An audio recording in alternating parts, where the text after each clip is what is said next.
29, which deals with the criminal offences, legislated against in this country.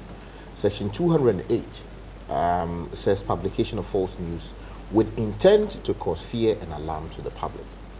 One says that any person who publishes or reproduces any statement, so you either publish or you reproduce the statement.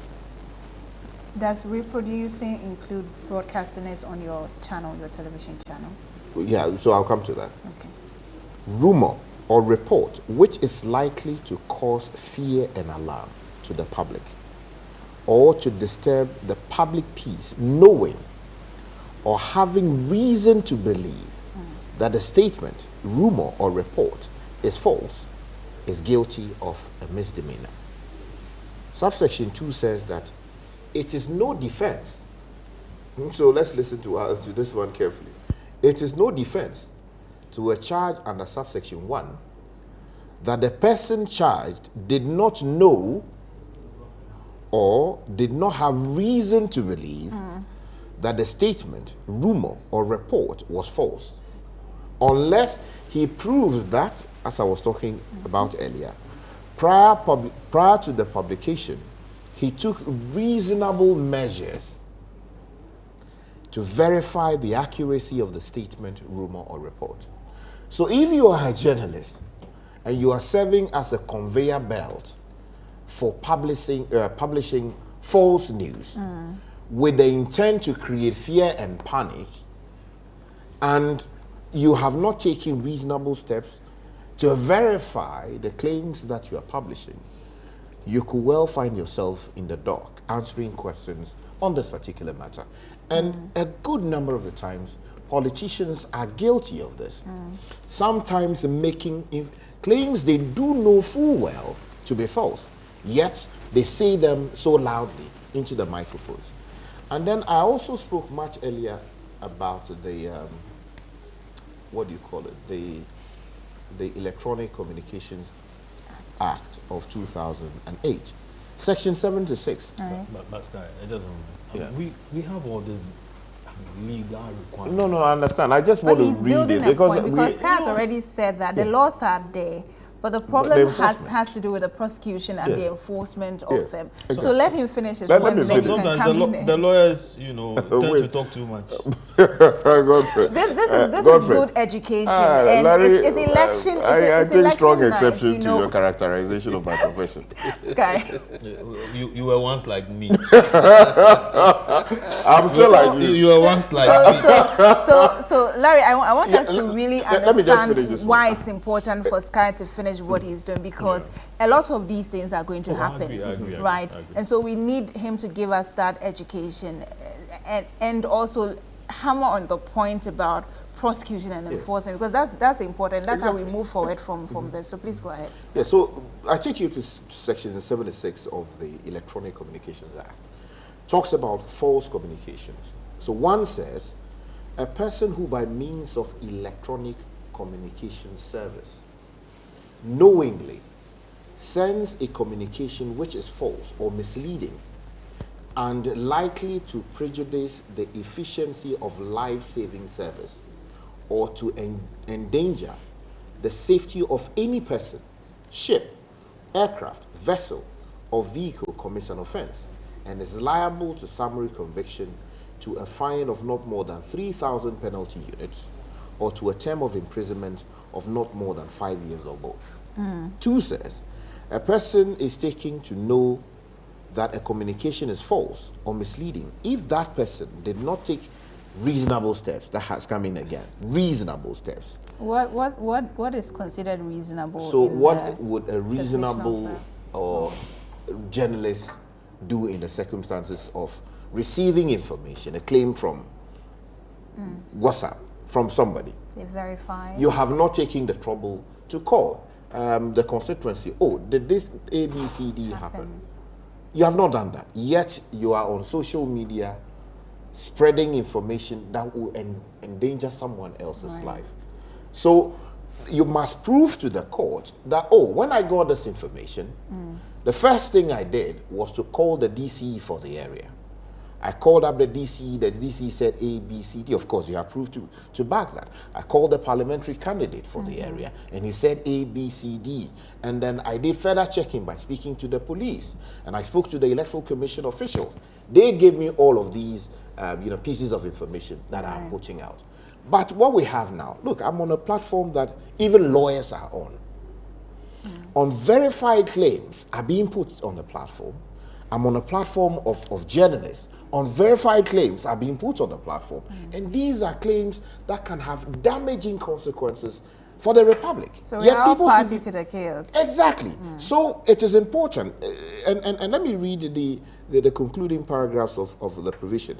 A person is taken to know that a communication is false or misleading if that person did not take reasonable steps to find out whether the communication was false, misleading, reckless, or fraudulent.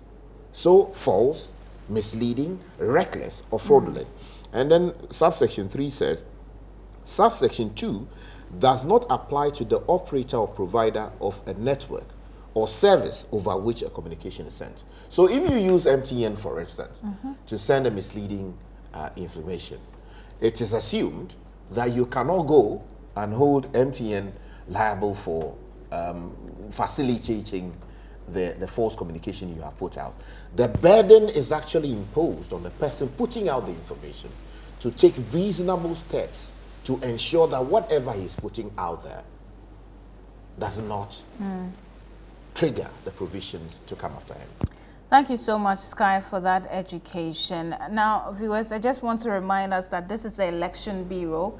We promise to give you comprehensive coverage of the 2024 general election, and that includes giving you education as and when it is needed to control some of the things that are happening. So let me bring in Godfred, but before I do that, a reminder to follow us using the hashtags Ghana Post 2024, hashtag CityVerify. Verification is very important. So if you need any credible information, just type in the hashtag CityVerify on all the socials so you get the credible information, and then hashtag Election Bureau. Godfred, in the face of Larry, I'll come to you. I'll come to you. No. So it's but because I wanted to ask a critical question. In the face of emotions, right?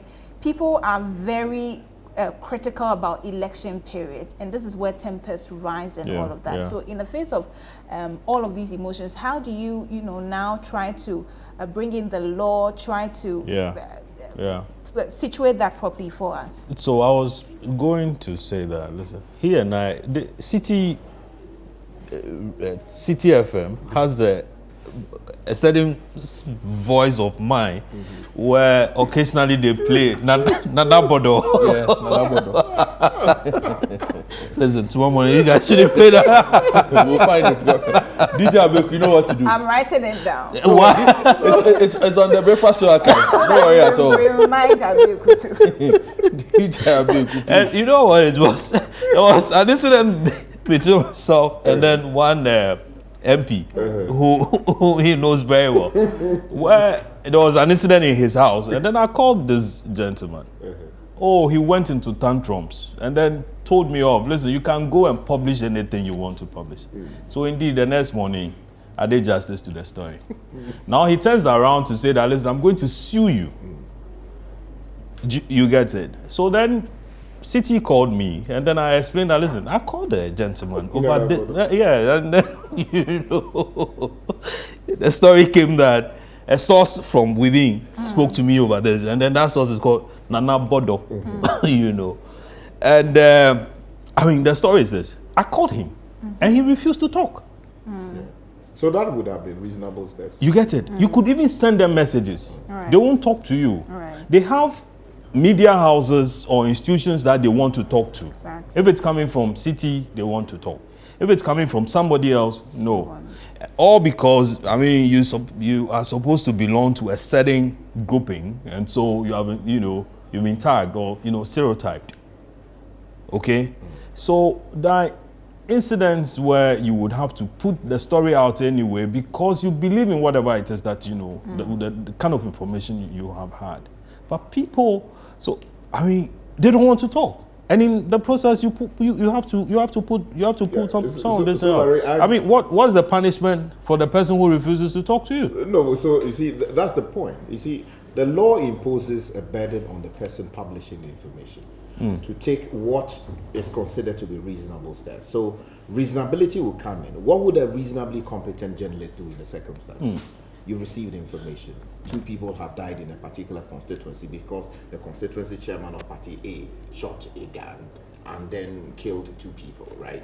You received that information. You saw it on social media, and then you did not take a reasonable step or reasonable steps to confirm it. Okay, have you spoken to the hospital that they were rushed to? Have you spoken to the police officers in the area? Have you spoken to the family of the victims? If you have not done these things, as we are seeing on social media, people just forward, without actually taking the trouble to understand the circumstances surrounding it. Some people are just sitting at home and manufacturing all kinds of claims about things they know next to nothing about. And yet